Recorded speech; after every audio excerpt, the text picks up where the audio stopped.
Welcome aboard me ship. I am Captain Solomon, and today we're going to play a very serious game when we get back to this menu here. We are going to be playing a game called Depression Quest. Now, before I get into this, I'm not going to read this whole opening thing.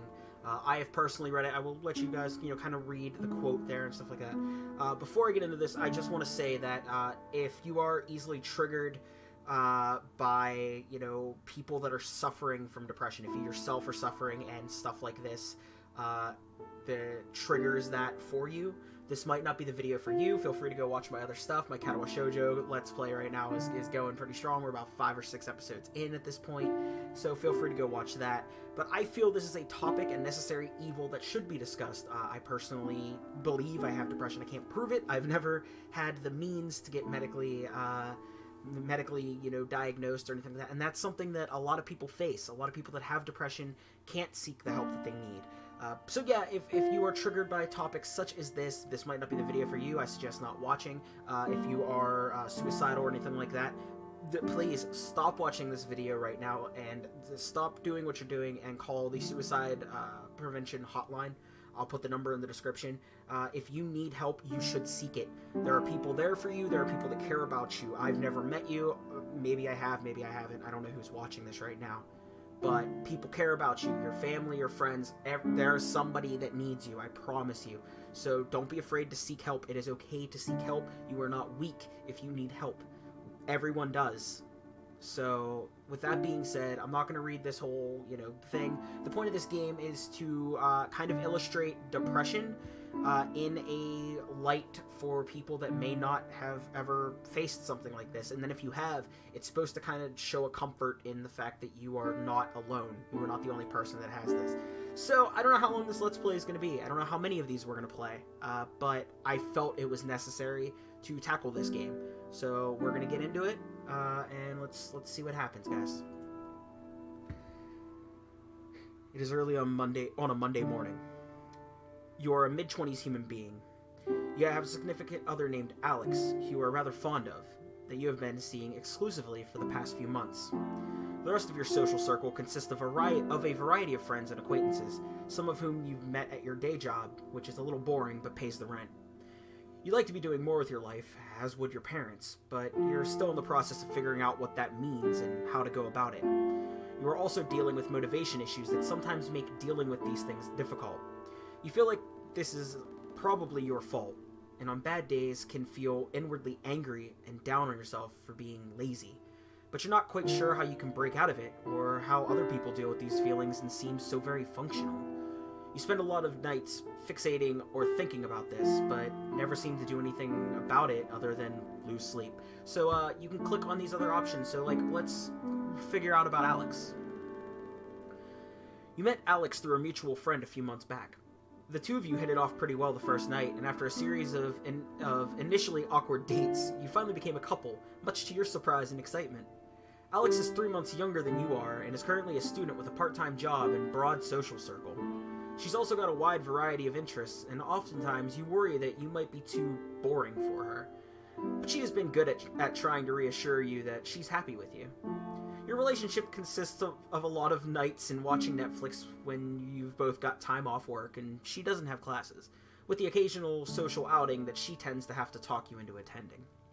She tries to be understanding when you are in one of your moods, as she puts it, though you are starting to feel that she doesn't understand what it's like for you.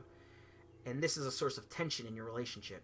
Coupled with your reluctance to want to go to college parties, this feeds your worry of not being exciting enough for them.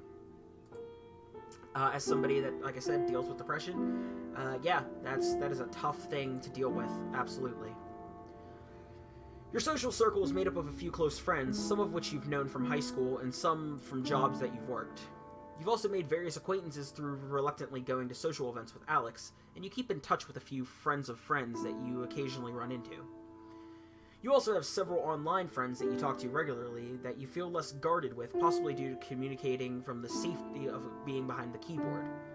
You enjoy the low commitment of the friendships, since you don't expect very much of they don't expect very much of you other than to listen and share personal thoughts and experiences. Despite the low commitment, you feel fairly connected with these people, and tend to be more honest with them than people you interact with in real life on a day-to-day basis. You feel incredibly nervous trying to make new friends on your own, and are very good at talking yourself out of going to unfamiliar places or large social engagements, regardless of how much you may actually want to attend. Meeting new people stresses you out to a high degree, and this is something you wish you could work past. You admit you have a bad habit of flaking on social engagements, even with longtime friends, and are puzzled as to why some days you just can't force yourself to go see people that you really do care about. Those that have stuck around long enough to be that close with you understand that this is a thing you sometimes do, and have seemed to more or less accept it, even though they chide you for it on occasion. However, you've had friends in the past give up trying to maintain a friendship with you because of this trait, taking your social anxiety as a personal slight, or eventually getting tired of trying to track you down all the time. You feel incredibly guilty about this, but are not quite sure how to change. Let's learn about our day job. You have a day job which you feel is nothing special. You started out receiving minimum wage, but have stayed around long enough to be making enough to support yourself. The work is dull and unrewarding, and most days you feel like just about anyone could do it. You have a hard time relating to most of your coworkers, so you mostly keep to yourself and get the work done while you're there. There are one or two people you chat with, though you wouldn't consider yourself close with them. A lot of days lately, you have a really hard time getting out of bed and forcing yourself to go in. You're starting to wonder how long you can keep this up. You'd really like to find another job in your field of interest, but feel like you are underqualified every time you look at online job postings. Sometimes you think about going back to school, but you would be unsure how you would be able to support yourself, and wonder if the degree would really help anyway. Well, this is hitting pretty close to home for me personally, guys. Let's learn about our parents. You're one of the few people you know of whose parents never got divorced, but you do wonder if they still love each other sometimes. You have an older brother named Malcolm who has moved across the country with his wife to work a high-paying job. Every major holiday that you see him at, you feel a bit jealous and like the lesser kid, despite being genuinely happy to see him. You feel very ashamed of these feelings. Your parents genuinely care about you. This often involves inviting you back to your childhood home for dinner, though your mother thinks you never visit quite enough. But you get the impression that they don't fully understand you. They want to see you succeed and don't know why you haven't gone farther in life yet because you're so smart and talented. Anytime you've tried to talk to them about your motivation issues, they tell you that the solution is simply to work harder or want it more. Your father is generally more forgiving of your lack of a career path, while your mother seems to think you're too smart to be in the position you're in. You know they love you and that they're not bad people, but you really feel like a big disappointment sometimes. Alright guys, so yeah, this is a whole overview of this character, and again, like I said, this is hitting a little close home to me for a lot of these topics, and I'm sure some of you feel these as well. Let's see how we can deal with it. It's an unseasonably warm Wednesday evening. You spent the past several hours at work. The past week or so, you found your job motivation flagging you more than usual. You've been in a fog practically all day today, simply going through the motions without realizing even what you've been doing half the time. And yet, time seemed to be moving at half speed. You're so checked out that when your boss approaches you to tell you that it's dead and you can go home early, it barely registers. As you walk home, the streets hiss from the recent rainfall. You know that your significant other will be in classes until late, another couple hours at least. You briefly consider using the serendipitous solitude to catch up on that project that you've been working on haphazardly for the past few months. Let's see what project they've been working on. A while back, you and some of your older friends were out at a bar catching up. After liquefying considerably more of your paycheck than was perhaps responsible, and ending up thoroughly in your cups, you open up to the only people you really consider yourself close to, and end up launching into a drunken tirade about the meaningless of your utterly menial job, and ultimately your own existence. Having never really seen you in such a state before, your friends were briefly taken aback by your sudden uncharacteristic outburst. One of your friends suggested that you get involved with your hobby on a more regular long-term basis, suggesting that spending your energy on something that you actually care about might help you better cope with with the shittiness of your 9-to-5. Although you were embarrassed that you let your guard down and you felt subconscious at seeming to have single-handedly brought the mood down at the table, you convinced yourself on the cab ride home that maybe it would be worth trying out. You began your project some months ago and have miraculously managed to keep at it, though your level of motivation and subsequent effort rises and falls considerably. While you were surprised that you started out that you started at how good it felt to actually work on something you were passionate about. Lately, you found it hard to muster the energy to really care about even this. I've been there, with writing usually. I've been there though. As soon as you think about the work that awaits you at home, you can feel the panic creeping in from the back of your brain, unbidden. All you can think about is how incredibly far behind you are, and the amount of work seems nothing less than insurmountable. By the time you arrive home and change out of your uncomfortable work clothes, the stress is weighing down on you like a heavy, wet wool blanket. Your computer seems to be staring you down from your desk. You want to sit down and work, but the mere thought of trying to work sends your stress levels flying. More than anything, you feel suddenly and absolutely exhausted and feel a strong desire to simply hide in bed. Do you 1. Order some food, grab a drink, and hunker down for a night of work? Reluctantly sit down at your desk and try and make yourself do something? Turn on the TV telling yourself you just need a quick half hour to unwind from work? Crawl into bed, you're so stressed and overwhelmed you couldn't possibly accomplish anything anyways. You are depressed, interaction is exhausting, and you are becoming more and more withdrawn. You are not currently seeing a therapist, you are not currently taking medication for depression. Okay, so I'm guessing I can solve these, and I'm glad the game gives you the option to solve these. Because, again, as I said, many people face depression and can't solve these issues. We can't order food, grab a drink, and hunker down for a night of work because we just don't have that drive. We just can't do it. And I've been there. I feel that. So our options are reluctantly sit down at your desk and try to make yourself do something, turn on the TV telling yourself you just need a quick half hour to unwind from work, or crawl into bed. You're so stressed and overwhelmed you couldn't possibly accomplish anything anyways. Now, I know the healthier option might be to reluctantly sit down at your desk and try to do something. I'm guessing that might be the better option, but I'm going to do what I would do in this personal experience in my life. I'm going to turn on the TV, usually for me it's YouTube, watching people like Jacksepticeye, Markiplier to try to cheer myself up. I'm going to turn on the TV and just watch a quick half hour to unwind from work. Netflix and chill, guys. Just a half hour of TV, you tell yourself, absently grasping for the remote. You don't so much sit down on the couch as sink into it. You turn on the TV and start going through your usual channel routine. After a few cycles of this, you realize that you're not really doing much more than thumb calisthenics and absently killing time. I've done that as well. You check the clock and see that over 20 minutes have already passed since you sat down. As your self-imposed time limit creeps ever nearer, you become more and more anxious. You stand up and walk to the fridge telling yourself, I'll just make a quick sandwich and get to work after that. Can't be productive on an empty stomach, right? As you eat, you start pacing around your apartment, heading past your bedroom in the process. You stop in the doorway as if physically unable to cross the threshold. Familiar waves of exhaustion start racking you and you feel simultaneously tired and panicked. You close your door and head back to the couch. It's still early yet, you tell yourself. As long as I get to work in an hour, I'll have plenty of time to be productive. As you flip channels and let the CSI and Jeopardy reruns wash over you, you sink deeper into the couch, feeling at once encroached upon and shielded by being quite literally swallowed up by it. As the second hour draws nearer, sure enough, you find yourself getting anxious and jittery. You repeat the fridge-paced couch process a couple more times before you look at the clock and realize that several hours have passed and, not surprisingly, you manage to get no work done. You crawl into bed, acutely aware of the fact that you have work in the morning and that any opportunity you had to catch up on your own creative endeavors today was squandered. You're feeling so disgusted with yourself that when Alex calls to talk to you on her way home from class, you simply say you had a really rough day at work and you're trying to rest before your shift tomorrow. She says she understands and wishes you a good night, though you can't help but notice that she sounds slightly disappointed.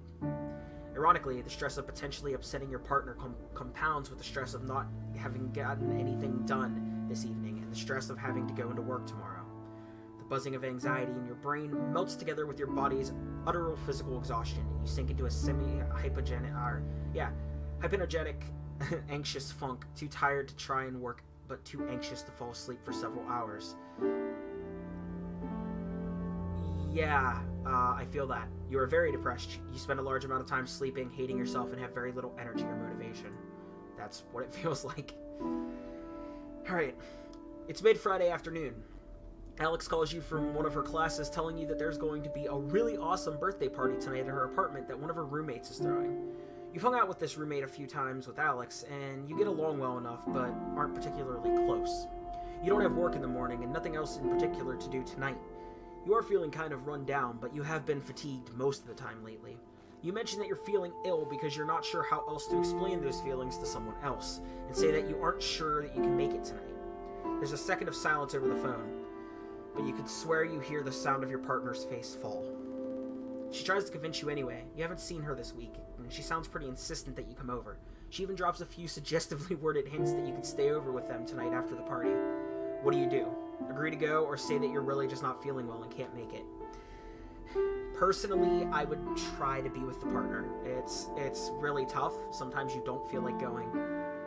Sometimes they can help pull you out of it. Sometimes it is a time bomb. That's the struggles with depression. It's a gamble. Sometimes you can't physically do it, and you shouldn't. I'm gonna take the risk. I'm gonna agree to go. You agree to go even though you're really not feeling social. You know it's important to Alex and you'd really like to see her. Seeing her does make you feel better sometimes. And you hope that this is the case tonight, even if it does mean dealing with the usual social anxiety. By the way, those two things go hand in hand, I swear. Depression and anxiety, 100%. Like, I feel they're inseparable. I'm no doctor, but I feel a doctor would agree with me that sometimes you can't pull those two feelings apart. The time to leave rolls around and you grab your overnight bag. Alex's apartment is a short walk away, and there are already people hanging out on the porch. You feel your chest tighten as you approach the building and try to steel your nerves. You quickly find your partner chatting away with the birthday girl, and Alex immediately lightens up when she sees you. I'm so happy you came. I wasn't sure if you were going to make it. The young man taps her on the shoulder, and she turns back to you to apologize and let you know they have to do something for the party. Alex hands you a beer and plants a kiss on your cheek before going off to deal with whatever came up. As you look around, you don't see anyone else you recognize. So we can't enthusiastically socialize, and I feel this is on purpose crossed out because that's not really an option when you're depressed. You can't, enthusiastically do it. You kind of just go through the motion. So am I going to awkwardly stand in the same spot, unsure of what else to do? Put your bag in Alex's room and avoid the crowd in there for a while. Cling to the back wall, sip your beer, and wait for your girlfriend to return, or proceed to drink in earnest, hoping it makes you less uncomfortable. So, I'm again, up until recently, going to do what Mike Solomon would do. I'm going to proceed to drink in earnest, hoping it makes you less uncomfortable. That's not the healthy choice, people. That's not the right decision. I want to play this game giving you guys the right decisions, but maybe we'll learn something from my wrong decisions, and that's also an okay way to play this game too. I don't know what the right answer would be in this situation. I think everyone's going to play this game different, and that's why I'm really liking this right now. I feel everyone can relate to this game in one way, shape, or form. So we're going to drink in earnest. That's what we're going to do. After Alex walks away, you're not quite sure what to do with yourself. Scanning the party for familiar faces yields nothing, and you're not sure what your girlfriend or the birthday girl got off to. You look at the beer in your hand. You know you care a lot less about everything in general when tipsy, but you know you should avoid getting drunk and possibly emotional. You quickly down the beer, hoping that it will loosen you up a little. You down a few more as quickly as your stomach will let you handle the carbonation comfortably and wait for it to take effect. By the time it does, Alex has already returned and is introducing you to people. However, all that drinking accomplished was make you even more tired and unfocused, and you stick to your girlfriend for the rest of the night, staying fairly quiet in group conversations. Later that night, as the two of you are both tipsy and dozing off, Alex cuddles up to you and lightly slurs, I'm really glad you turned up tonight. To be honest, I really didn't think you'd show. It's really cool you did. Really. You know she meant it lovingly, but you're not quite sure how you feel about that statement. It's true. It's true. You're never sure whenever they say stuff like that. It's a little after noon on a muggy Saturday. Your mother has come over for a surprise visit, claiming loudly that she doesn't see you enough, so she decided to invite herself over. As you converse, she walks around your place, and you get the distinct impression that you're being inspected. So what's going on with you lately? She asks abruptly. Taken somewhat aback by this left fielder, you tell her you're not sure what she means. She repeats the question, saying that you haven't seemed like yourself lately. She gestures to the dirty dishes piled in the sink and notes the fact that you haven't called or visited in a while.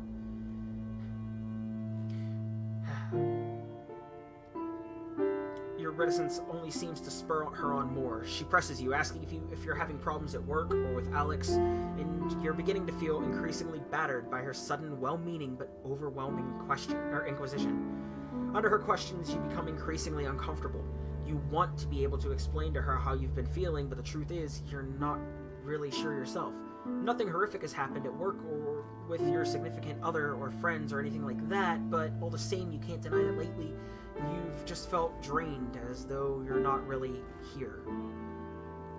You You wish you could tell your mother these things, but she hasn't been approachable about negative emotions in the past. She is the kind of person who holds the opinion that the solution to any problem is to simply try harder and maintain a positive attitude, a stance that is, has reared its head in past conversations when you've begun to explore the subject with her. You know she's unlikely to be understanding, and you feel the energy drain out of you when you imagine what would happen if you managed to blurt out everything you are feeling. What do?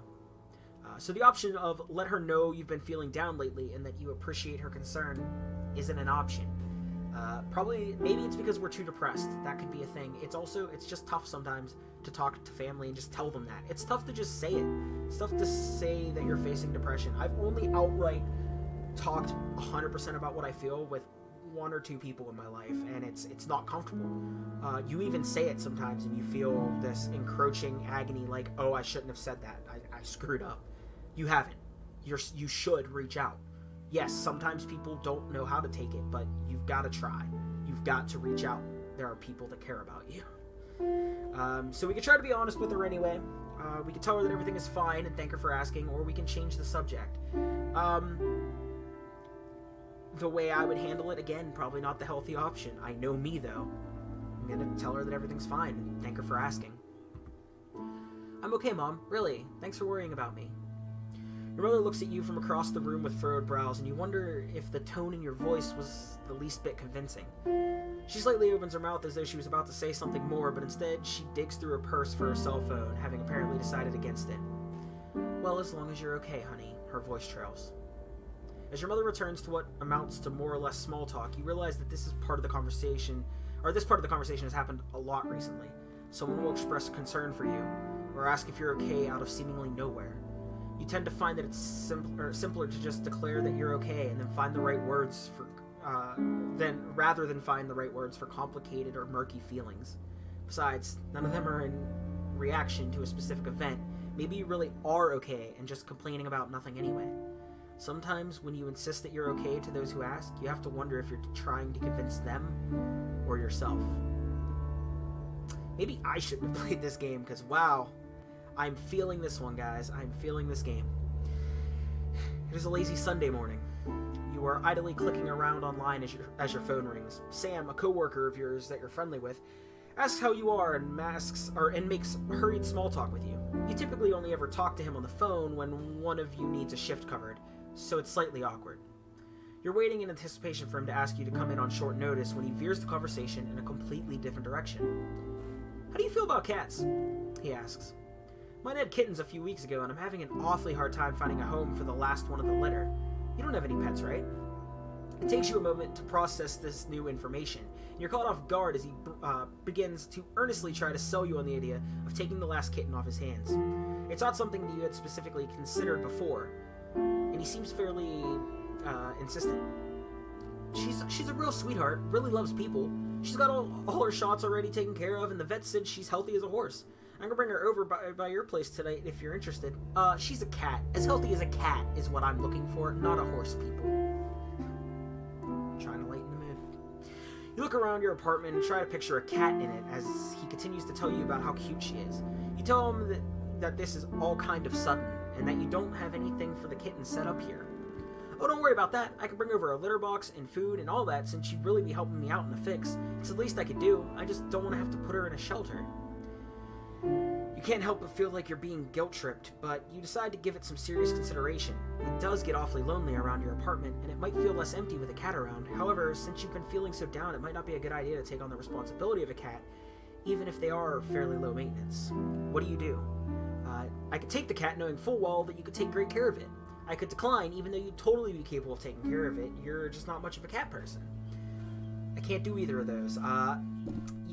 We don't know we could take care of it, and we're clearly not well enough in our head to do so. The other option is decline outright, even though we could do it, but we're struggling to decline because we're not a cat person, because we kind of would take the cat, I guess. I don't know why we can't pick that one.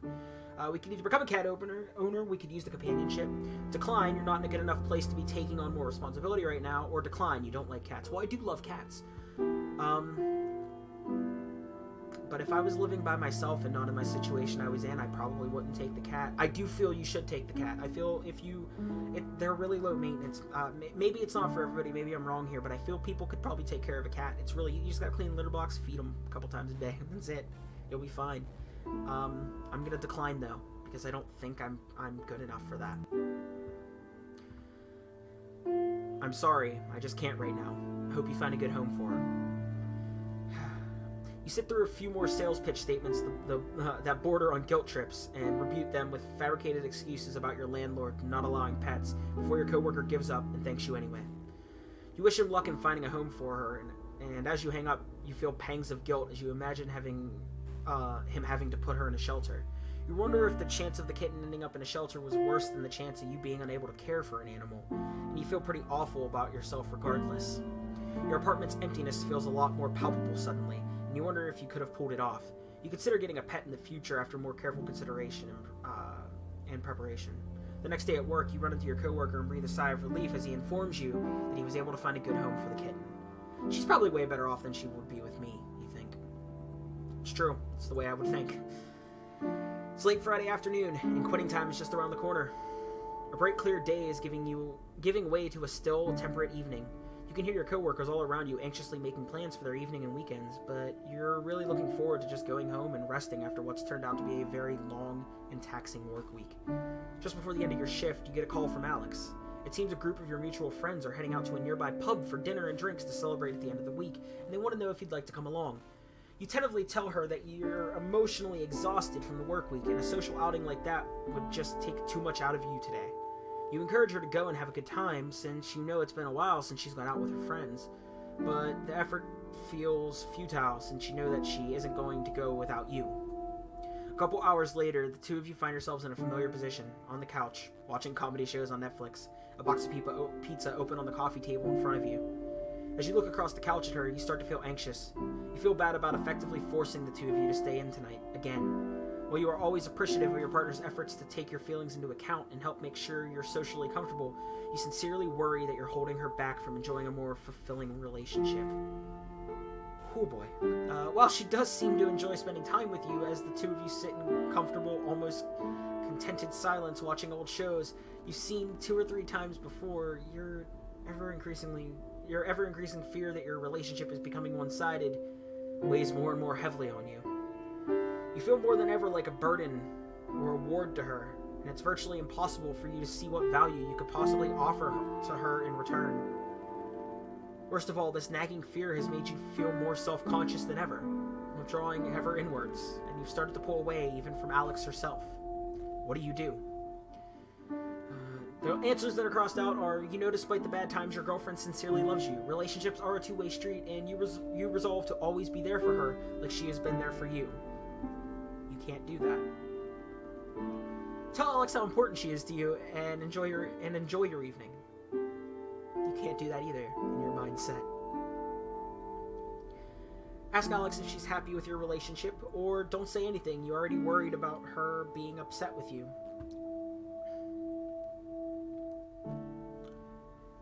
This is becoming a lose-lose situation, guys. Out of these two, I'd probably not say anything. Because if you ask her, it's like you're bothering her about it. I wouldn't say anything.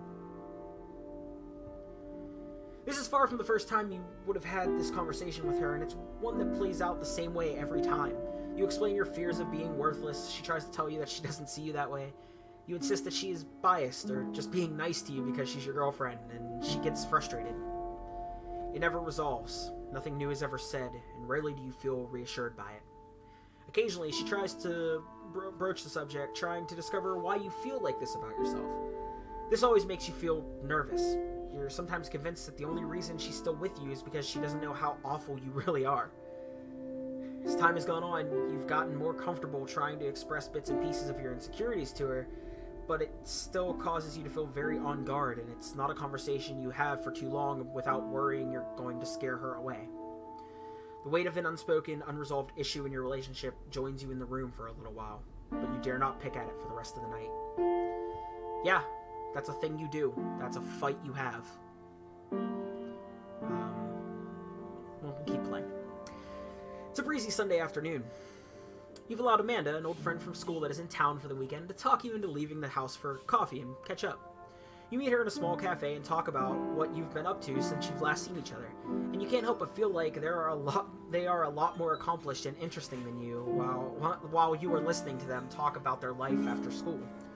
When it's your turn to brief them on your activities, you feel anxious and ashamed and give a very abbreviated version. You try to talk about your job as little as possible, and you feel incredibly boring while you describe it despite her expressionally sincere interest in you and your life.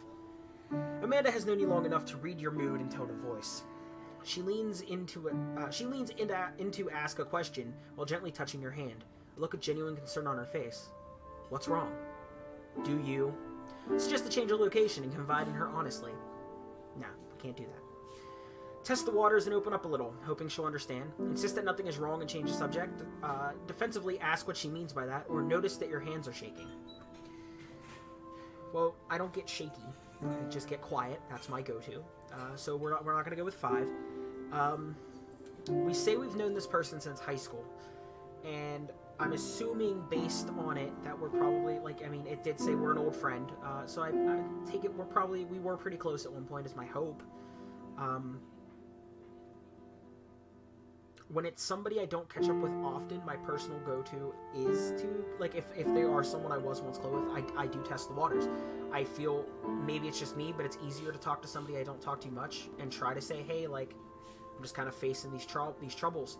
Because if they do react harshly, I can talk myself into thinking it doesn't matter because they're not always around, So I probably would test the waters.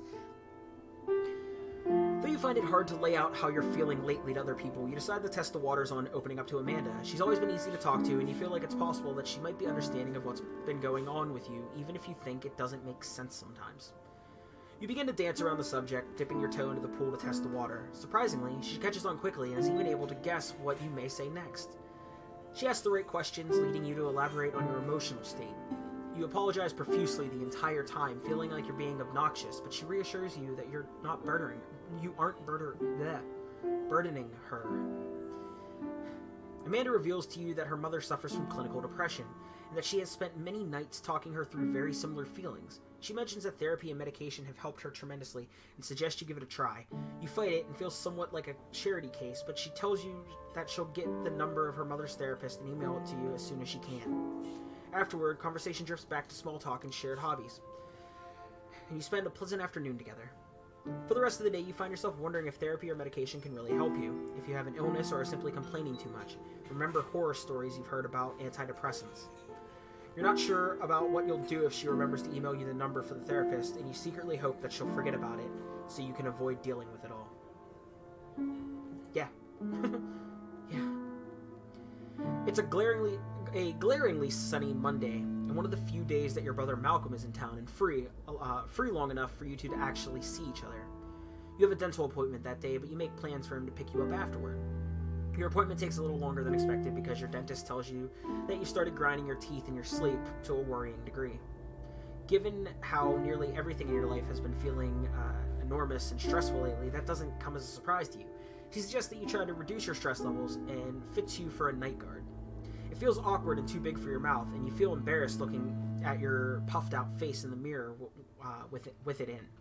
You finish up at the appointment in a hurry and leave about a half hour overdue from meeting your always punctual brother in the parking lot. You finish up as quickly as possible and leave the building to scan the parking lot for your brother's car, but you don't see his old Civic anywhere. You pass by a blue Camaro and jump as it beeps at you, causing you to jump in surprise. It takes you a moment to realize it, but it's Malcolm in the driver's seat. You hop in the passenger seat and compliment him on his new ride as he mentions that it's a perk of a promotion he's recently obtained at work. He starts telling you about how much more money he's making, how his career is really taking off, and how he's starting to look at houses with his wife soon.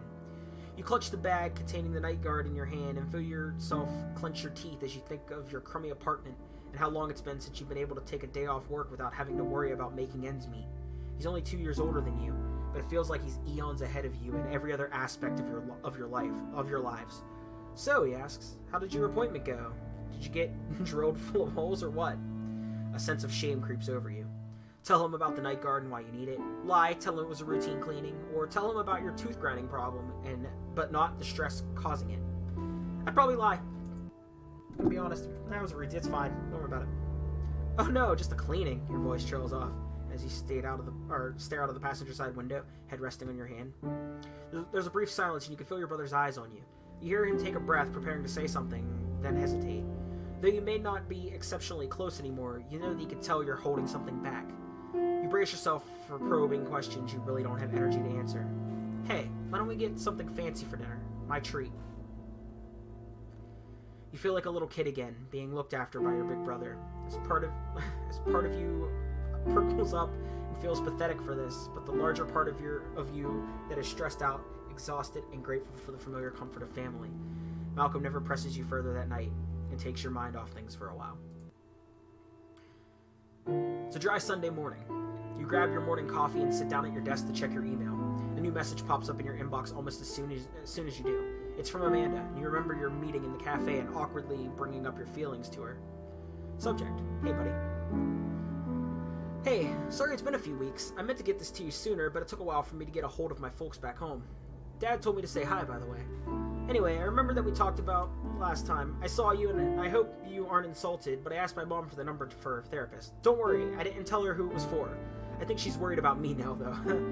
Anyway, the number is 647-723-5274. It's a really good office. You should look into it. Talking to someone never hurts. If you're worried about money, don't be. They're one of the few that has a really good sliding scale fee system and won't charge you what you can't afford. I hope you're feeling better. It was really nice to see you again. Hey. It's still early enough that you could call and make an appointment today. What do? Call the therapist number. You're looking forward to the help you think they can offer. Try your luck and call the number, even though the mere thought of talking to someone makes you anxious, and she cared enough to send it to you after all. Sleep on it and see how you're feeling in the morning. You're not keen on the idea at all, but you don't want to disappoint Amanda. Close the email without thinking more of it. This has been embarrassing enough already. I personally understand the idea of not, even if help is going to help you, being afraid to be able to afford it. If someone gives you this hookup, or if you can find a place like that with a sliding scale, take it. They will work with you. I promise they will work with you. But I'm going to do what I would do. So, with that being said, guys, seek help. Always seek help. I'm going to sleep on it. The thought of picking up the phone and calling somebody about this right now is overwhelming. Sure, you're having a hard time lately and have motivation issues, but are you really in need of therapy? Shouldn't you be able to just get over it yourself? What if they put you on medication that makes you feel like a zombie? What if you go and the therapist looks down on you? What will Alex think about this? Trying to think about all these things at once makes it feel like a very big deal, and you decide to take your time to think on it. The rest of the day passes quickly, and that night you have a hard time trying to sleep because your brain is too busy thinking about all these things, and it's hard to get any rest that night. The next morning you check your email again with blurry eyes. Amanda's email is still there, seemingly waiting for you. You are no more decided than you were yesterday. What now? Call after wrestling with it for a few minutes longer, or don't call? This is way too much for you to be able to deal with right now. Option 1 is the one you should click. You can't click it. You call. Just call, guys. Honestly. Seek help if you are facing depression. But I'm playing this as real as I can. It's too much to deal with. The sight of Amanda's email address in your inbox sets your heart racing. You had almost forgotten about the horribly awkward conversation from a few weeks ago. Now, upon reading through her email, memories of how ashamed and embarrassed you felt talking about your problems wash over you as if you were experiencing them anew. Overcome by the sudden, vivid recollection of your emotional outburst, it's all you can do to close the email as quickly as you can and step away from the computer to try and find something else to take your mind off of it. It is early on Wednesday morning. Lately, you've developed a nasty habit of waking up 10-20 minutes before your alarm rings, and unfortunately, today is no exception. You lay in bed, each minute ticking closer and closer to wake-up time, and passing on a swelling wave of ever-encroaching dread. Sooner than you would like, your alarm blares with caustic inevitability. You frantically pound the snooze button and then retreat under your blankets as if the warmth of your comfort can shield you from the passage of time. You almost always have difficulty rising from bed, but today the simple task seems nothing short of Herculean. After several snooze cycles, you decide that you just can't deal with work today. You're incapable of even rousing yourself from bed, let alone going into work and having to force yourself through a work day. Not to mention you've snoozed so many times that it'd be impossible to make it on time now anyway. What do? Head into work. At least you can leave early if it gets too unbearable, or call your boss to tell him you're sick and won't be in today. You can't hop out of bed and start getting ready for work. You're late, but it's better than not going at all because you don't just hop up. We're going to head into work, though, because that's what I always try to do. I try to face the day even if I can't. In spite of the fact that your body is actively fighting you literally every step of the way, you somehow manage to drag yourself out of bed and make your way into work. Surprisingly, you end up only being about 5 minutes late, and nobody seems to notice or care. Though when you woke up, the simple act of being even physically present at your job seemed like an impossibility, you were surprised at your own ability to push on through the day. While you are far from enjoying, or indeed even really coping with the dullness of your job today, you seem to have slipped into a trance-like state of automation. And time is nevertheless passing. Eventually, at the end of the day rolls around, and you head home, utterly exhausted, but at the same time almost proud of yourself for having stuck it out. It's 2 a.m. on a Sunday, and you have work in the morning. You roll over to see the sickly green glow of the time displayed on your LED alarm clock and let out an exasperated sigh. You've been trying to fall asleep for over 3 hours now to no avail. Every time your head hits the pillow, you're overcome with anxious thoughts that wrap themselves around each other. Worries about your job lead to worries about your future, lead to worries about your very identity, and you're unable to shake them off long enough to doze off. Your eyes won't even stay shut as your mind races through imagined scenarios going horribly wrong, which you promptly attribute to your general worthlessness. Your thoughts run too fast for you to come to a satisfying conclusion on any of them. Your room is completely silent, but the silence has given way to a loud static noise rattling around inside your head. Your heart beats loudly, and you worry it's beating a little too fast. You worry that if you focus too strongly on your racing heart, you'll freak yourself out hard enough that you'll have a heart attack. You have to be awake for work in a mere 8 hours. And you know that your work is so much worse on only a few hours of sleep. What do? Now, there's a lot of them that we can't do now because we're depressed, I'm guessing. You force yourself to sleep, you go to bed, it shouldn't be that hard. Just close your eyes and let it happen. Why won't your thoughts back off for 5 seconds? Snap out of it. What's wrong with you? You can't stop stressing out for 5 seconds? You're probably going to go into work tomorrow exhausted and fuck everything up and get fired. I get it. Those aren't options you can't pick. That's your head. You're going to go to your computer. Sleep is clearly not happening no matter how long you lay here. You get out of bed and head to your desk. Laying in bed with nothing on your but your thoughts to keep you company makes you feel like you're going insane. The harshness of the light coming from the screen makes you squint as you turn it on, despite how often you find yourself in this exact situation. There have been so many nights lately just like this.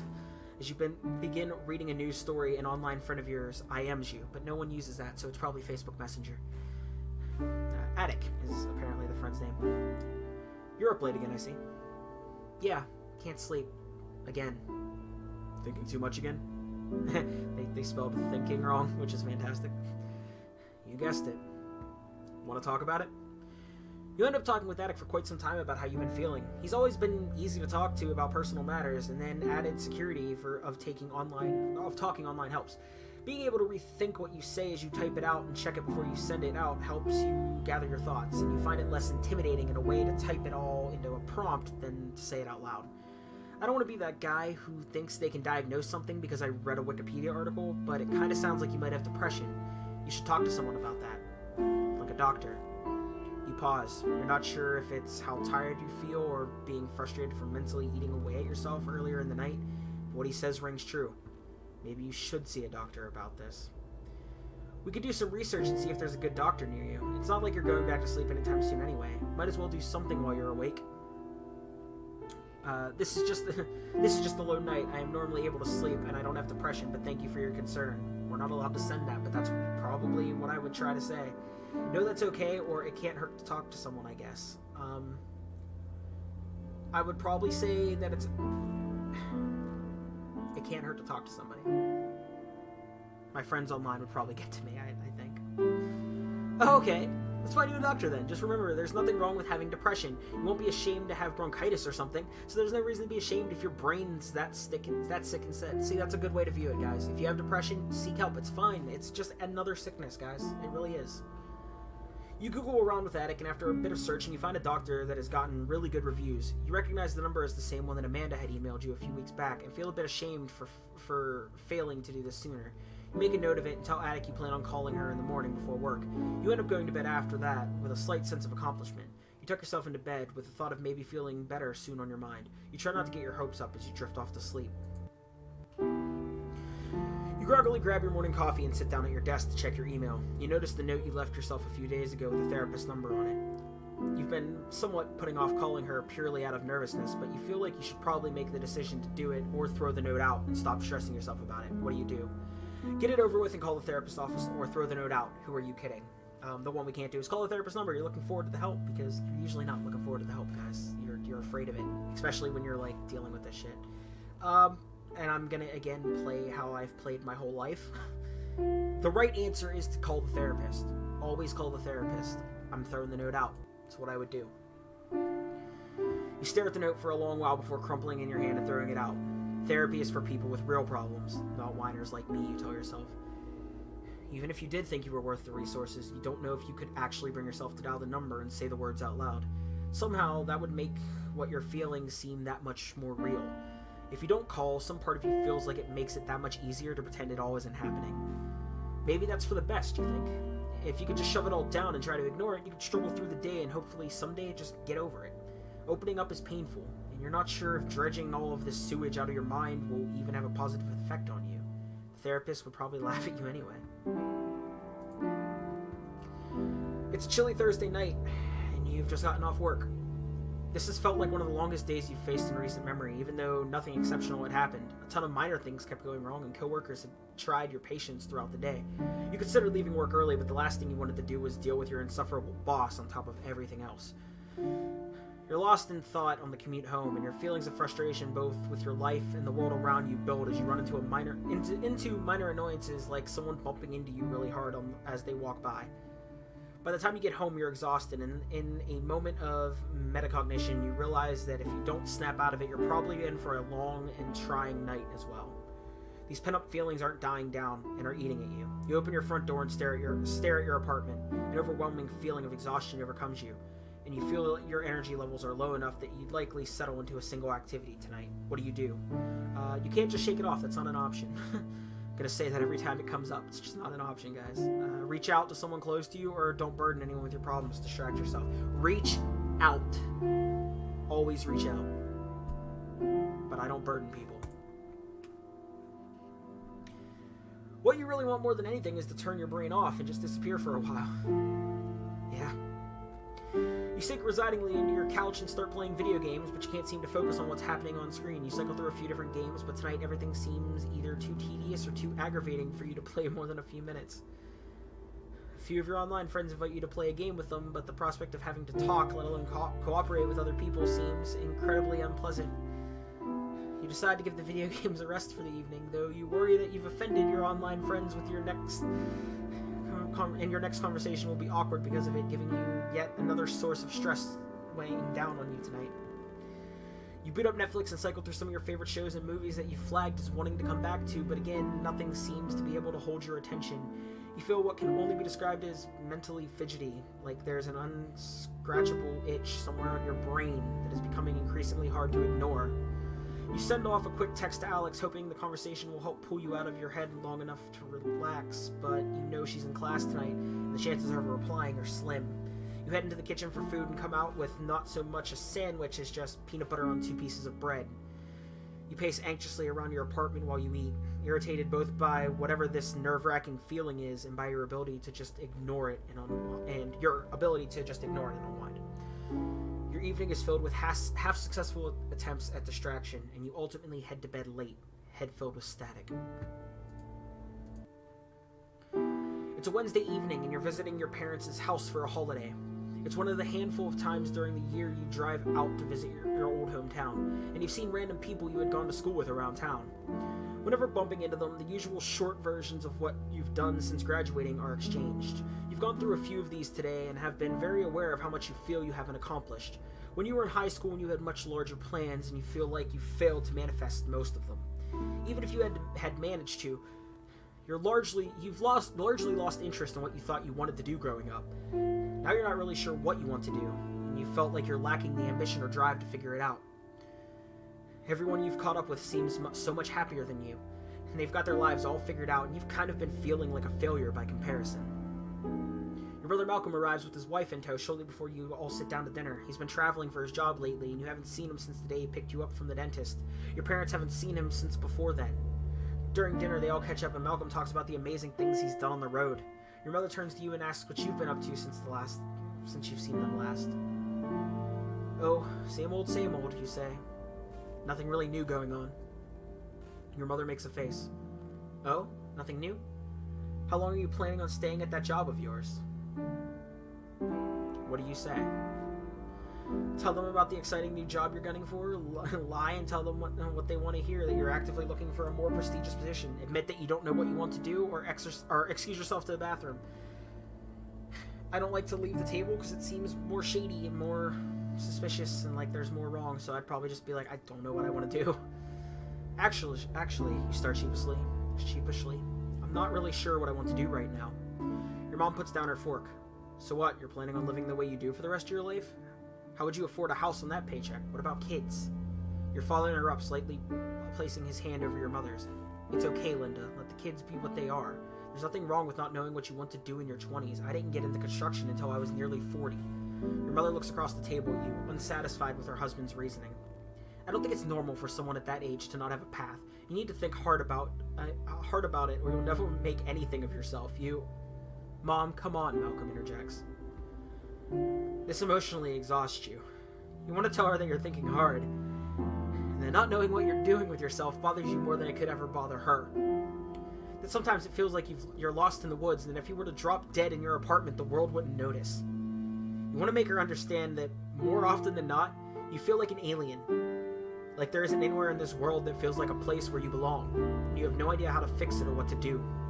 You wish you could find the words so she would understand that being looked down on for this kills you, and drives home the feeling of being a total outsider. Instead, you get very quiet for the rest of the meal, while your mind goes numb. Everything inside you feels exhausted. It's a rainy night. You are hurrying through the rain to Alex's apartment at her behest. Though your pace is quickened, the rain is steadily soaking up your pant legs as you traverse the town, and it's darkening your already poor mood. The call came while you were at home after a day of dealing with abnormally frustrating people. You'd spent the afternoon trying to unwind and get some work on your project done. Alex called and interrupted one of your trying to make progress, get frustrated at not making progress, have a harder time making progress due to your frustration, repeat loops. And you haven't fully shaken off the feeling of being annoyed with yourself from it yet.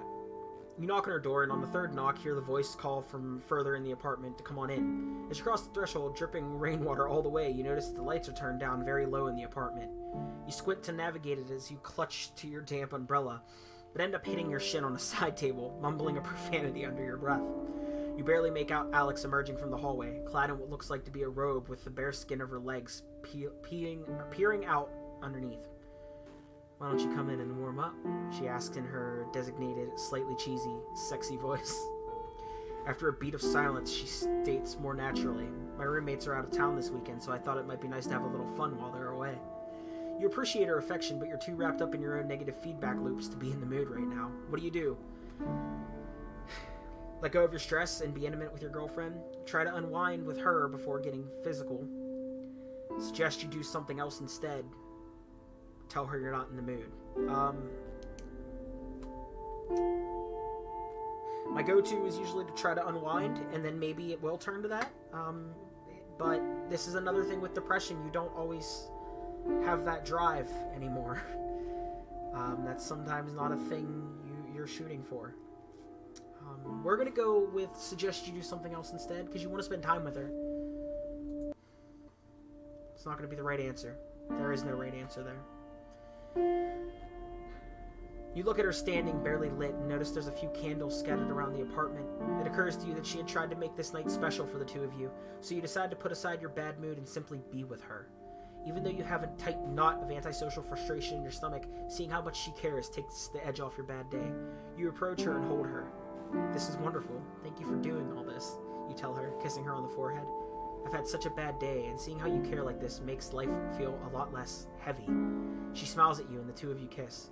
Is there any way we can just talk tonight, though? I'm exhausted, and I really just want to be near you. Oh, she responds. She thinks for a brief second, as though she's evaluating if you had meant anything more by that. Sure, yeah, that works. The two of you cuddle up on the couch and talk. You end up ranting about your job a little, and she commiserates with you and relates similar stories about a terrible professor she has. Regardless of the fact that you don't have sex that night, you still feel as though it was still a very romantic experience. Yeah. It's an early winter evening, and even though it's not particularly late, this time of year has lent the sky an almost prematurely darkened cast. Day after day, just like today, you trudge home from a job you have increasingly come to hate. On this day, your job misery seems to have reached critical mass, and not even shedding your rain-laden and uncomfortable work clothes helps you unwind from your workday. You collapse into your couch, blank and numb. While your job always seemed to just be an unpleasant reality of existence, it was a position you sort of fell into unexpectedly, never intending to work there long term, and it's getting harder and harder to keep it up. While it's certainly not your dream job, you've always just sort of stuck it out of necessity before, but it's becoming increasingly difficult to do that.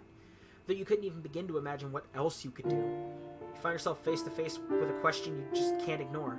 Is your complacency worth the price of this level of misery? What do you do? Get proactive, polish off your resume, and start looking for jobs. No. Try and at least be productive by focusing your efforts on your project tonight. Aimlessly look through classifieds for another job, turn on the TV, and let your mind go blank. I'm going to try to do the other thing I would do, which is my projects, which is my music. I occasionally try to dive into that. Let's see if we can do that. You sit down at your computer to blow off some steam, but are surprised to find your thoughts drifting to your long-neglected project. You talk yourself into opening it up and taking a look for the first time in what must be weeks. For whatever reason, your anger that you've been feeling towards your day seems to have converted to pure passion, as you seem to be overflowing with ideas tonight. It's as if you got a buildup of ideas that just gotten out and now you're in the zone. While you don't get an unnatural amount of work done, you do work for a solid couple of hours, and it really feels great. What's more, you share some stuff across your social media networks, and you receive quite a bit of positive feedback, which makes you feel great. When you go to bed that night, you tell yourself that your job may suck, but at least you've got something you really care about, that you could put effort into, and really feel good about yourself. In fact, as you're falling asleep, you can barely even remember your workday. It's a little past 8 p.m. on a Tuesday night. You're at your computer, frustration levels peaked, rubbing your eyes and sighing heavily. You're working on a project from your job that is stretched to wit's end, trying to meet a looming deadline. And as it lurks closer and closer, you are seriously doubting your ability to get it done. You're dragging your feet a little at work due to your complete lack of energy lately. In spite of wanting to do a good job, you find yourself unable to push past it and feel horribly useless for it. You slide your hands off your face to look at your screen as it beeps at you. Hey, are you there? I really need to talk to someone about something.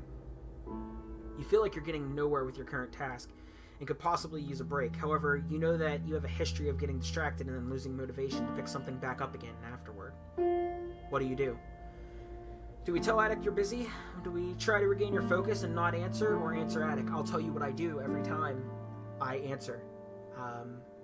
It makes me feel better to be there for people. Maybe it's me burying my problems, but helping other people helps me. So we're going to answer our friend. You're feeling like you've hit a brick wall with your task, so why not take a break and help out a friend? Hey, what's up? Oh, good, you're there. I just found out I got cheated on. I don't know what to do. Oh no, that's horrible. The two of you talk for a long time, and you lend a shoulder to your friend. You give him space to rant, to cry, and most importantly, to be able to voice his inner turmoil. You give him your full attention and talk him through what his options are for what he does next. You keep him from doing something rash, and the two of you decide it's best for him to sleep on it before doing anything. Exhausted, he departs for bed and thanks you for being there to talk with him. As you close the IM window, you feel horribly sorry for your friend, but happy that you were able to help. It serves as a tangible reminder to you that you are capable of being useful to someone. Oh, that hurts myself. Ow. That you're capable of being useful to someone instead of solely being a mess that needs everyone else's help. You boot up your work project and find that you're suddenly able to get some solid progress done on it that night. It's true. It's how I deal with it. It's yet another sleepless Thursday night. You're at Alex's apartment, wide awake in bed as she's sleeping peacefully beside you. She fell asleep hours ago, and you've been laying here, unable to shut your brain up for long enough to fall asleep. You've added the feelings of insecurity about your relationship to the rest of the noise in your head, keeping you up tonight. It was kind of tense night between the two of you. You arrive after a stressful day of work, and as you made dinner together, you barely said a word. You were stuck in your own head and had a hard time really being present with her as your thoughts turned to all of the ways you feel like you're deficient at being a good person and beating yourself up mentally for each one. She told you she could tell you were in one of your moods and said that she wouldn't push you, but missed talking to you as the two of you sat on the couch together. You waited to tell her how much you love her, but you couldn't make the words come out right and ended up sounding defensive instead. As you lay next to her now, you trace your fingers across her arm just lightly enough to not wake her. You still haven't explained your depression to her, and it's starting to feel more and more like a secret you've been keeping instead of something she simply doesn't know about you yet. It's becoming more and more apparent that it's impacting your relationship with her, and you feel guilty about this. However, you're also terrified that if she knew exactly how fucked up you are, that she would leave you. You already worry that she's only with you because she doesn't realize how terrible of a person you are yet, and you're afraid that this would be the final thing to expose you. She stirs in her sleep and she squints as she opens her eyes with the confusion that comes with waking up. She asks if you're awake and then if everything's okay. Tell her about your situation or tell her it's nothing and that she should go back to sleep. I'm telling her to go back to sleep. I don't want to worry her. As you can see, guys, as much as I tell you that you all should go get help, and again, I will say it again, if you this far into the video, if you need help, please reach out. Call the Suicide Provention Hotline if you're feeling that low, if you've reached that point. Always seek help. People care about you. Medication is okay. Your brain is just sick. I'm playing from the way I have dealt with this in my life so far because I feel it's the most real situation for a lot of people. So let's get back into it. I just wanted to make sure you guys were on board. This is going to be a long video because I don't think I'm quitting until I get an ending. As you look at her laying next to you, your mind races through all the ways that telling her could go horribly wrong. You're paralyzed by the fear that she'll finally see that her idea of you, the one that she loves, isn't the person you really are. That she'll see you as the collection of insecurities and worthless thoughts that you are made of. And you'll never get to lay next to her with the moon filling the room and making her sleepy eyes shine at you like this. You don't want to hide things from her, but you're too afraid of losing her to make your mouth open and speak the horrible truth. Everything's fine. Go back to sleep, sweetheart. You kiss her forehead and settle into a spooning position. She dozes off again with little fuss, and you feel awful for lying to her. Though you're laying in bed with her, you feel completely alone as you spend another hour or two wide awake and full of self-loathing, berating yourself for being such a coward. Yep. Yep. It's Friday night, and you're laying across your bed feeling pathetic. As you were leaving work tonight, a group of coworkers asked if you wanted to join them for drinks. Feeling antisocial and put on the spot, you declined. You have a bit of habit of doing this. You're often so convinced that you are weird and terrible and that any invitation to hang out will end in disappointment for those inviting you. You never feel like you know how to act in group outings, and you feel like a total creep since it seems to come so naturally to anyone who isn't you. You find yourself petrified for breaking some unknown social rule that you don't often go out. Now, however, you find yourself alone at home. Your brain has begun telling you how pathetic and sad you are for being unable to just be a normal person and go out with nice people. You can't figure out why you can't just go out and meet people and enjoy yourself. At the same time, you're always feeling like no one would possibly want you to hang out with if they really knew you, because you're dull and weird anyway. You try your typical strategy and boot up Netflix to distract you from these feelings, but frustration with yourself builds and you realize you have to do something else with your night. Anything else to take your mind off how awful and lonely you feel right now. What do? We don't even have the... Oh no, guys. Well, we can't just get over it and go out to the bar with our friends because we don't have it in us, and we can't see if Addict's online because we just don't want to bother him. He's the one we usually open up to. We can call our girlfriend, we can drink, or we can go out somewhere alone, and this is no longer me now, but I'm gonna go with, again, the way I've handled it in my life, because I kind of want to make you guys fully understand my options in my life, because a lot of this is hitting really close to home. I've teared up once or twice during this playthrough. Calling your girlfriend or your significant other, your boyfriend, girlfriend, whatever they identify as, is probably a good call. You should call somebody. Going out somewhere alone might even be a better option than what I'm going to pick. I would drink. Sad but true, guys. It's not a good option. It's not healthy. That's how you become an alcoholic. It's how you face things you don't want to face. You go to a refrigerator and you're greeted by a reminder that you need to go food shopping. The only thing in the fridge is a collection of condiments and a bottle of white wine your father got you for your birthday. You were thinking of saving it for a party, but tonight you're feeling like you could never be social enough to have one anyway. Attempting to uncork it with an attachment on a can opener, you manage to get the cork off the wine itself. Cursing yourself, you take this as a sign that you really do manage to fuck up everything that you touch.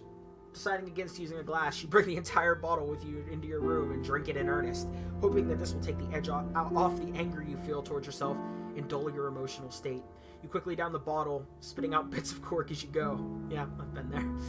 After you've calmed down, you feel quite drunk and remember that you'd forgotten to eat anything today. Unable to do much else, you kill time on the internet and manage to post a semi-incoherent status update before wandering over to lay in bed. You lay on your back and pull your phone into view while the ceiling spins beyond it.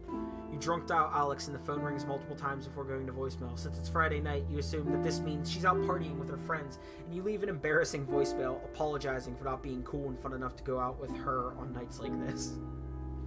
You close your eyes after you hang up, hoping to get the room to stop spinning. Your inebriated state makes your depressed thoughts even more intense, and you pass out in a state of self-loathing. This really didn't help.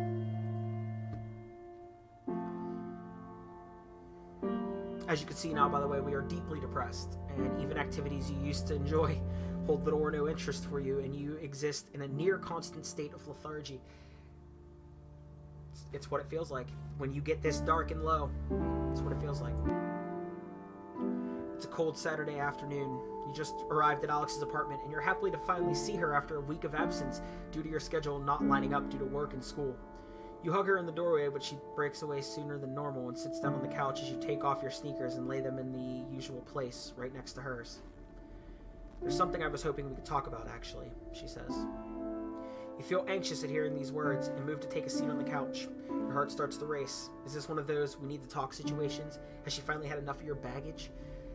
Did the week apart make her realize how much better things are without you? She sits down across from you on the couch, and you can tell by the look on her face that she isn't looking forward to saying what she's about to. And you feel your grip tighten on the couch cushions. So, she starts. She breaks eye contact and takes a deep breath, which spikes your anxiety. Things with us have felt kind of weird lately. It's like you've been really distant, and I don't feel connected to you like I used to. She starts to tear up. I mean, I don't know what's going on with you. I barely feel connected to you anymore. It's like when you're here, you're not really here. I feel like no matter what I do, I can't make you happy. It's killing me to say this, but her voice cracks. I don't think I can do this anymore. You try to rein in your knee-jerk reaction to run. Unsure of what to say to that, your mind races. You know you have to choose your next words carefully, though the self-deprecation rages in your mind. You try to think through it. You try to sort out what you really want to do here. A myriad of feelings is boiling inside you. Which one do you listen to? What do you do? Sway your opinion and come back to this as a couple stronger than ever is crossed out, as is you're having difficulty managing the relationship in your personal life. Break things off for you because you're not wanting to do this for you. We can end this because you're not making her happy. We could tell her you're dealing with a lot right now and ask her to stay while you figure it out. Tell her she's wrong about this, you can still make this work. Or invite her to move in with you to solve the distance issue. Inviting her to move in isn't the issue, the distance isn't the issue, and that's not what she's going to... You're not going to be helping with that answer. Telling her you're dealing with a lot right now and asking her to stay while you figure out isn't probably the right answer either, because you probably need to be alone to figure yourself out, and you can't expect her to try to keep pulling you out. Tell her she's wrong about things, you could still make this work. That's an option. Lying to yourself is an option, I guess. But again, I'm going to do what I would always do when faced with this exact confrontation, when they want to break it off and you don't know how to fight. You end it, because you're not making her happy. So we're gonna click that one, guys. You look at Alex's face and you feel your heart break. You never meant to hurt her, and you are torn up that you've caused her pain. It's an expression you're not unfamiliar with. It's one you've seen flash across her face many times during your time together. You can't help but feel like you've let her down, like you're a weight around her ankle. You're hit by this overpowering feeling of failure. You're supposed to be her partner, an uplifting influence on her, not drag her down to where you are. You think about the future. Where is this going anyway? You're not sure you could ever be what she needs. Alex knows you very well, but she doesn't fully know about your condition or how low you get. You feel as though if she were to have to deal with it more and more, to know about it firsthand as you get closer, there is no possible way that she would want to stay with you. You start to think, but the words choke in your throat. None of this feels real. I think we should break up. The words feel foreign as you speak them, as if there were a collection of sounds rather than the death knell of your relationship. Soon enough, both of you are in tears as you talk through it. You're both devastated, but settle on breaking up. Reality hits you over the next few days, and you spiral to a very deep low. You withdraw entirely and outside of work, and you don't leave your apartment. It's going to take you a long time to get over her, but in the moments that you feel a brief clarity of mind, you take a small comfort in hoping that she could find someone who is better for her now. It's December, and you've returned to your parents' house to celebrate the holidays with your family. Out the living room window, you can see a gentle flurry of snow drifting down to meet the pristine blanket of white from yesterday's unexpected Christmas Eve snowfall. You quietly laugh to yourself at how incredibly cliche it seems. Still, as you sit down to dinner, you can't help but notice how being surrounded by family and the overly I know that word, but I can't say it, guys, I'm sorry. The atmosphere your mom's decorations have created have actually made you feel relaxed and almost comfortable. Your mom is running around frantically checking the oven and the stockings, just generally trying to family time it up, while your dad sits at the head of the table drinking a beer and laughing with your brother Malcolm. His wife Karen is there too, whom you've always gotten along well with. As you thoughtfully munch away at your turkey, listening to the conversations around you, your thoughts drift back over the last few months. Think about how hard things had gotten, replaying over in your head some of your worst, as well as some of your best memories. It seems like all of these things just came to a head over the past few months with a sudden flurry of relationship turmoil and professional anxiety, social stress, and above all an omnipresent sense of weight that it seems you have just recently become aware of. You're drawn out of your revere by your dad's familiar booming laugh as some cheesy comment Malcolm made seems to have hit its mark. Sitting at the table, you're suddenly immensely glad for the chance to be able to ignore everything for an evening, and not to have to struggle to explain yourself for once. Fortunately, everyone seems to be content with laughing at each other's jokes and discussing favorite sports teams, and for a while you think you'll be able to get through dinner without any embarrassing personal intrusions. But no sooner did the thought cross your mind than the table conversation trickles off, leaving a slight awkward silence to descend upon the dinner. "So, how are you doing these days?" your mom asks you pointedly. It's such a simple question, one that you seem to have had to answer countless times recently. You take a moment to collect your thoughts, then look up. You take a deep breath. Well, there's no doubt that depression is a battle, and it seems to have taken a particular toll on you. As the days go by, you find yourself having to fight harder and harder just to keep your life on a forward-moving trajectory. You feel like you're constantly fighting a losing battle just to force yourself to go into work. Sunday nights carry a near physical weight of dread, and by midweek, you're ground down to the point of exhaustion. When you are at work, you find it nearly impossible to focus on anything, and lately you suspect that your boss has noticed the drop in your performance. Despite your current mental state, you know that if things keep going the way that you are, you face a very real danger of jeopardizing your job. Your relationship with your friends has started to deteriorate as well. Though you've known some of them since high school, you've never been comfortable letting them into this facet of your life, and that's true now more than ever. Your frequent bouts of both ambivalence and panic have caused you to flake out on more and more engagements, and your shame at your own situation keeps you from ever talking to your friends about it for the fear that the real you would be repulsive to them. In spite of your best efforts, your friends have noticed that something is up, and you get the sense of your unwillingness to open up on more than a surface level has offended them. You worry about driving your friends away, and yet you find yourself paralyzed and unwilling to let them in. After several long conversations with Alex, things finally reached the breaking point. She told you that you seem to love being miserable more than you love her, and that you cling to that comfortable misery as a way to keep from affecting any positive change. And after several weeks of having the same fight, she decided it was too much to bear. While she told you she still loves you, she can't let herself or her plans be held back by a partner who doesn't share an equal interest in moving forward. You've communicated much of this to Malcolm over various coffee outings and phone calls, and are surprised to find that you feel more than anything as an overwhelming lack of feeling towards any of it. He seemed very concerned, that you could tell that he's trying not to overreact to anything you say so he could be there for you. Though you think it's sort of nice to get to see Malcolm more than you have been, but after a few dinners at his well-kept house and drives in his new Camaro, you also can't help but make comparisons between his life and your own. Your outings almost always leave you with mixed feelings, with any positively largely drowned out by amplified feelings of worthlessness.